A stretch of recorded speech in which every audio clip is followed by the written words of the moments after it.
নমস্কার, দেখছেন talk to Bangla. আমি অভিষেক রয়েছে প্রতার সাথে। এই মুহূর্তে যে খবর নিয়ে উপস্থিত হয়েছি, রাজ্যসভায় গতকাল খুব গুরুত্বপূর্ণ একটা ঘটনা ঘটে গেল, যখন নরেন্দ্র মোদী এবং অমিত শাহ সম্পূর্ণ পশ্চিমবঙ্গে তারা প্রচার করছেন এবং সেই সময়টা ভোটে যখন কমপ্লিটলি কনসেন্ট্রেট করছেন তারা, তখন রাজ্যসভায় বড় সড়ো একটা শীত কাটতে সমর্থ হলো ভারতীয় জনতা পার্টির সাংগঠনিক ভাবে। তার কারণ এই মুহূর্তে রাজ্যসভায় রাঘব চাড্ডা সহ 7 জন সাংসদ আম আদমি পার্টি থেকে সম্পূর্ণভাবে জয়েন করলো অপোজিট সাইডে, অর্থাৎ যাদের বিরুদ্ধে এতদিন ধরে তারা আক্রমণ শানিয়ে এসেছে, তারা সবাই মিলে বিজেপি জয়েন করলো। এবং অবশ্যই বিজেপির বড় সড়ো একটা জয় এটা ধরে নিতে হবে। এবং এই সামগ্রিকভাবে যদি সংখ্যার বিচার করা যায়, তাহলে অবশ্যই সম্পূর্ণ আম আদমি পার্টি তাদের যে স্ট্রেংথ ছিল, রাজ্যসভায় 10 জনের সাংসদ ছিল, তার মধ্যে 7 জন চলে গেল, অর্থাৎ প্রায় 2/3 বেশি সাংসদ চলে গেল একদম বিপরীতে। এবং অবশ্যই এটা অরবিন্দ কেজরিওয়ালের যে রাজনৈতিক জীবন, তাতে একটা বড় সড়ো ধাক্কা। শুধু তাই নয়, আম আদমি পার্টি তাদের যে সাংগঠনিক ভাবে একটা বড় সড়ো ধাক্কা খেতে হলো, তাতে কিন্তু কোনো ধরনের কোনো সন্দেহ থাকে না। ऑपरेशन लोटस का खेल खेला जा रहा है, हमारे सांसदों को तोड़ा जा रहा है, उनको अपनी पार्टी में शामिल किया जा रहा है, ईडी सीबीआई का इस्तेमाल किया जा रहा है। आपको याद होगा अभी कुछ दिन पहले, 2-3-4 दिन पहले अशोक मित्तल के यहाँ ईडी का छापा पड़ा। এবং কারা কারা যুক্ত হলেন, খুব গুরুত্বপূর্ণ কিছু নাম যুক্ত হলো রাঘব চাড্ডার সঙ্গেও। রাঘব চাড্ডা যে বিজেপি জয়েন করবেন সেটা হয়তো আমরা কয়েকদিন ধরেই ধরতে পেরেছিলাম তার অ্যাক্টিভিটিজ এর মাধ্যমে, কিন্তু তার সঙ্গে যারা যারা যুক্ত হলেন সেটা খুব ইন্টারেস্টিং। রাঘব চাড্ডাকে যখন আম আদমি পার্টি তাদের ডেপুটি লিডার সেই পজিশন থেকে সরিয়ে দিল সংসদে, রাজ্যসভায়, তার জায়গায় যাকে করা হলো অশোক মিত্তল। সেই অশোক মিত্তল কয়েকদিন আগে পর্যন্ত সবে নতুন ডেপুটি লিডার হিসেবে তাদের জায়গা পেলেন আম আদমি পার্টির তরফ থেকে। তারপরে অশোক মিত্তল গতকাল সরাসরি বিজেপি জয়েন করলেন। এটার মতন বড় সড়ো ধাক্কা অরবিন্দ কেজরিওয়াল সাম্প্রতিক ইতিহাসে তার লিকার স্ক্যাম জড়িত সামগ্রিক কেসেও খেয়েছেন কিনা, অবশ্যই কিন্তু একটা সন্দেহ থাকে। এবং তার সঙ্গে গুরুত্বপূর্ণ নাম সন্দীপ পাঠক, তার সঙ্গে হরভজন সিং, স্বাতি মালিয়ালের মতন গুরুত্বপূর্ণ কিছু ব্যক্তিত্ব, যাদের বক্তব্য অবশ্যই খুব সমাদৃত হতো রাজ্যসভায়। স্বাতি মালিয়ালের বক্তব্য আমরা বিভিন্ন সময় দেখেছি, বিভিন্ন যারা সাংসদ, বরিষ্ঠ সাংসদ, তারা অত্যন্ত প্রশংসা করেছেন স্বাতি মালিয়ালের বক্তব্য সম্পর্কে। তারা সরাসরি বিজেপিতে যদি জয়েন করেন, এই সামগ্রিক যে দেশের পরিকাঠামো চলছে, তাতে গণতন্ত্রের উপর অবশ্যই একটা বড় সড়ো আঘাত কিন্তু আসে। এবং কেন তারা এই জয়েনটা করলেন, সবার কি কি কারণ ছিল, রাঘব চাড্ডার কি কারণ ছিল। রাঘব চাড্ডাকে তো কমপ্লিটলি কর্নার করা হয়েছিল, কিন্তু বাকিদের তো করা হয়নি। এই যে অশোক মিত্তল, তাকে তো করা হয়নি, তাকে নতুন গুরুত্বপূর্ণ দায়িত্ব দেওয়া হলো ডেপুটি লিডারের।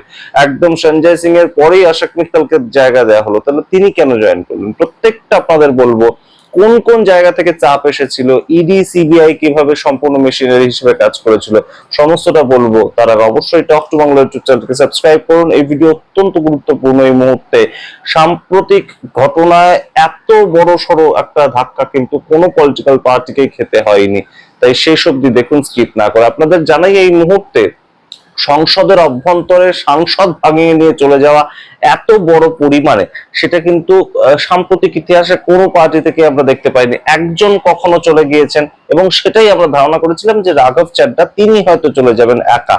কিন্তু তিনি যে এত বড়, তার মাধ্যমে যে ভারতীয় জনতা পার্টি বা গুজরাট লবি এত বড় একটা গেম প্ল্যান করছে, সেটা কিন্তু কখনোই আমরা ধারণা করতে পারিনি। এবং অবশ্যই রাজনৈতিক মহলেও কিন্তু এই ধরনের কোনো চর্চা ছিল না।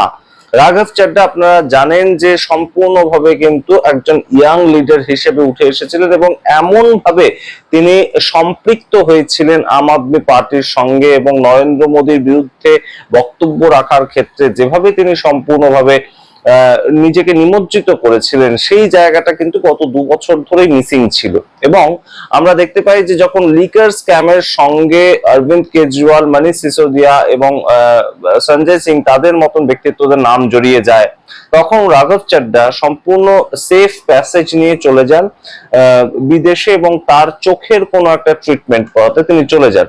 কিন্তু সেই জায়গা থেকে পরিণীতি চোপড়া তার জীবনে আসা এবং তার সঙ্গে তার বিবাহিত জীবন, সেটা অন্য প্রসঙ্গ, কিন্তু অন্য প্রসঙ্গ বলে তো আমরা সরিয়ে রাখতে পারি না। তার কারণ এখানে প্রিয়াঙ্কা চোপড়া, পরিণীতি চোপড়ার দিদি প্রিয়াঙ্কা চোপড়া, তারও একটা বড় সড়ো ভূমিকা রয়েছে, সেটাতে আসছি আমরা পরে। কিন্তু এই মুহূর্তে গুরুত্বপূর্ণ প্রেক্ষাপটটা সবচেয়ে যেখানে ধাক্কা লাগে, যে অশোক মিত্তল ডেপুটি লিডার, তাকে করা হলো রাজ্যসভাতে কয়েকদিন আগে, কয়েকদিন বলতে একদম এক মাসেরও কম সময়, রাঘব চাড্ডাকে সরিয়ে ডেপুটি লিডার করা হলো রাজ্যসভায় অশোক মিত্তলকে। এবং সেই অশোক মিত্তলের বাড়িতে ঠিক তার পরের দিন ইডি রেড হলো। অর্থাৎ তিনি যেদিন একদম ফোকাসে এলেন, লাইমলাইটে এলেন, রাঘব চাড্ডা আউট এবং অশোক মিত্তল সঞ্জয় সিং এর পরবর্তীতে রাজ্যসভার ডেপুটি লিডার আম আদমি পার্টির তরফ থেকে, ঠিক তার পরের দিন তার বাড়িতে ইডি রেড হয়ে গেল। এবং এই যে প্রেক্ষাপটগুলো তৈরি করছে ভারতীয় জনতা পার্টি সারা ভারত জুড়ে, কোথাও গিয়ে একদম মেশিনারিকে কাজে লাগিয়ে বিরোধীদেরকে মুখ বন্ধ করে দেওয়া, বিরোধীদের কণ্ঠরোধ করা, এই বিষয়টা কিন্তু সামনাসামনি উঠে আসছে। এবং সমস্ত নেতার কিন্তু অবশ্যই নার্ভের জোর থাকে না, সেটা আরো একবার প্রমাণিত হয়ে গেল অশোক মিত্তল তার যে চেঞ্জ সেই জায়গাটা থেকে। এবার আপনাদের বলি, এই যে প্রিয়াঙ্কা চোপড়া এবং রাঘব চাড্ডা তার বিজেপি জয়েন করা, তার মধ্যে কি সম্পর্ক আমরা দেখতে পাচ্ছি, এই বিষয়টা কিন্তু খুব গুরুত্বপূর্ণ। কারণ 1 বছর আগে একটা বিদেশ সফরে গিয়েছিলেন দেশের প্রধানমন্ত্রী, এবং সেখানে ইন্টারন্যাশনালি একদম রীতিমতন পরিচিত মুখ প্রিয়াঙ্কা চোপড়া, ভারতীয় সিনেমার অত্যন্ত গুরুত্বপূর্ণ একজন মেম্বার।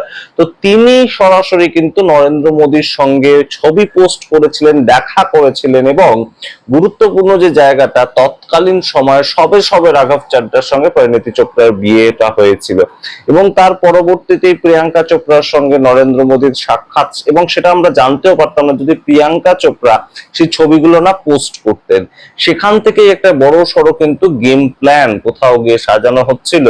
এবং রাঘব চাড্ডার মতন শিক্ষিত যুবক, তাদেরকে তো দরকার বটেই। এবং তিনি যে গুরুত্বপূর্ণ কথাগুলো তোলেন, সেটা কখনোই কেউ অস্বীকার করে না যে সেগুলো মানুষের কথাই তিনি তোলেন। এয়ারপোর্টে খুব দামি খাবার বিক্রি হয়, সেটাকে কম দামি খাবার বিক্রি করানো সরকারকে দিয়ে, সেই কাজটা রাঘব চাড্ডাই করেছেন। এরকম বিভিন্ন কাজ করেইছেন তিনি। কিন্তু গুরুত্বপূর্ণ যে জায়গাটা, যে লড়াই করবা, একদম সামনে দাঁড়িয়ে এই এতগুলো মেশিনারি, ইডি সিবিআই, জেল খাটতে হবে আমাকে বিরোধী রাজনীতি করতে গেলে, এই যে জায়গাটা, সেটা কোথাও গিয়ে হয়তো রাঘব চাড্ডা পারলেন না। তিনি ভদ্র সমাজ থেকে উঠে আসেন, তিনি শিক্ষিত সমাজ থেকে উঠে আসেন, তিনি রাজনীতি করছেন, কিন্তু রাজনীতি করতে গেলে রাজনীতির যে কাদা, সেটা হয়তো রাঘব চাড্ডার খুব একটা পছন্দ নয় গায়ে মাখার ক্ষেত্রে। এবার আপনাদেরকে আসি, হরভজন সিং হঠাৎ করে কেন আম আদমি পার্টির থেকে তিনি সরাসরি চলে গেলেন বিজেপিতে। আপনাদেরকে জানাই যে হরভজন সিং কিন্তু সরাসরি রাজনৈতিক ব্যাকগ্রাউন্ডের কেউ নয়।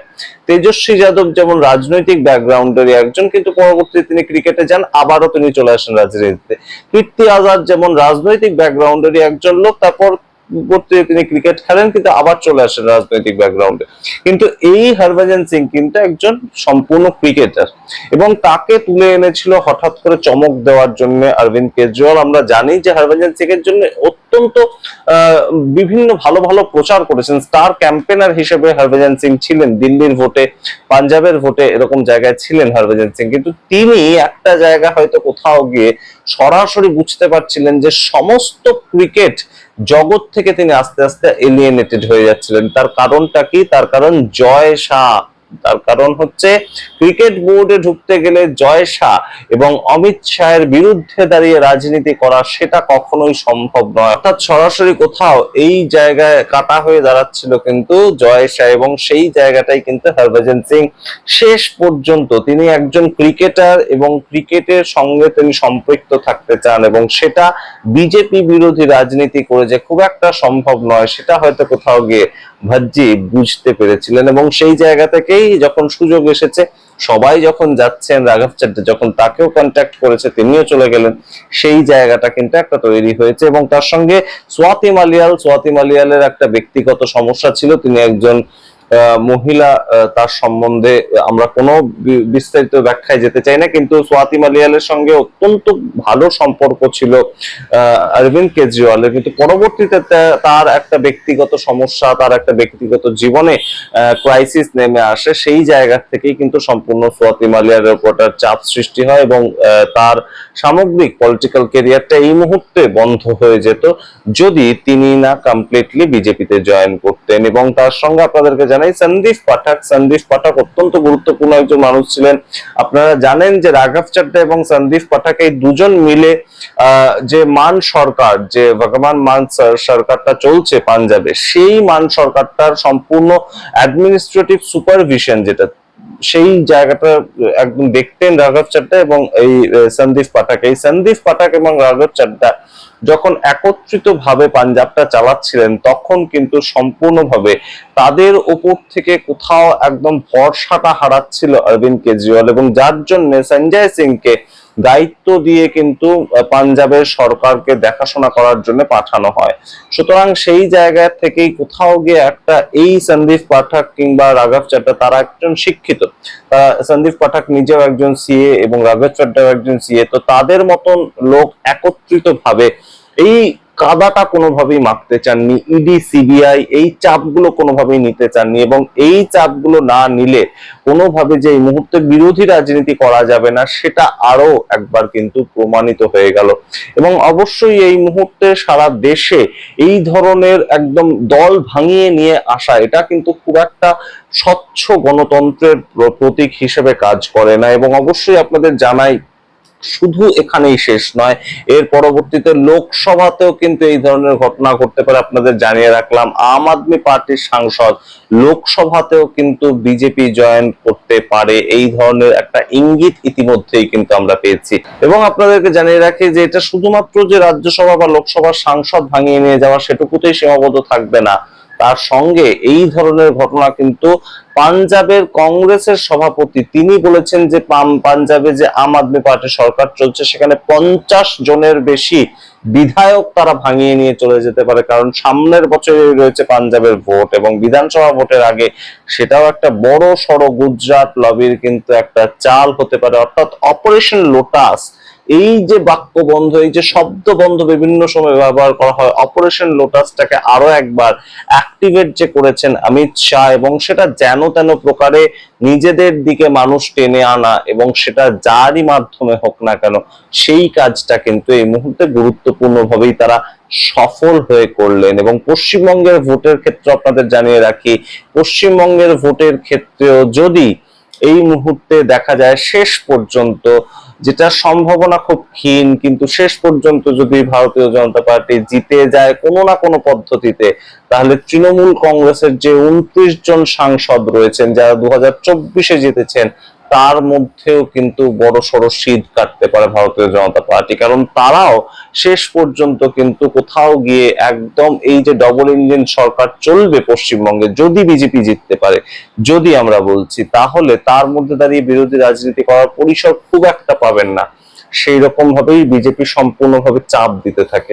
আমরা সবার কথা বলছি না, কয়েকজন হয়তো বেশ খানিকটা হলেও লোকসভাতে ছেড়ে চলে যেতে পারেন, কারণ বিজেপির এই মুহূর্তে সংখ্যা দরকার, এবং 2024 সালের পরবর্তী সময় একজনও সাংসদ তারা কিন্তু বাড়াতে পারেননি লোকসভায়।